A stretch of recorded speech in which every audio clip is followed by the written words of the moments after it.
আমাদের জীবনে আমার দৃষ্টিতে সবচেয়ে বড় ভুলের একটা ভুলের নাম হচ্ছে আমরা আল্লাহর উপর ভরসা হারিয়ে ফেলতেছি। আমরা আল্লাহর উপর ভরসা হারিয়ে ফেলতেছি।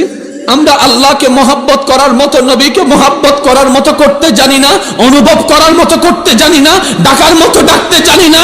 সারা জানে, জগৎ জানে আল্লাহর এই নামাজ হচ্ছে বান্দাকে সেকেন্ডের ভিতর রবের কাছে পৌঁছাই দেয়। কথা বলেন ঠিক কিনা? এই নামাজের যতগুলো স্টেপ আছে সবচেয়ে দামি স্টেপের নাম সিজদা। নবী রাহমাতুল্লিল আলামিন বলে, বান্দা তোমরা যখন সিজদায় যাও কপালটা মাটিতে লাগে না, রবের রহমতের দরবারে গিয়ে লেগে যায়। সুবহানাল্লাহ। আফসোস আমাদের জন্য, আফসোস ওই সিজদার মধ্যে গিয়ে সুবহানাল্লাহ সুবহান রাব্বিয়াল আলা পড়তে যদি ইমাম একটু দেরি করে পিছন থেকে কাশি দিয়ে মিসকল মারে। কথা বলেন না রে ভাই? পিছন থেকে কাশি দিয়ে মিসকল মারে। কি যারা কাশত কা কয় হুজুরের মিসকল মারছি। কি লাগা মিসকল মারছস? এটা আবার কেমন মিসকল? কয় আমার 3 বার শেষ হইছে।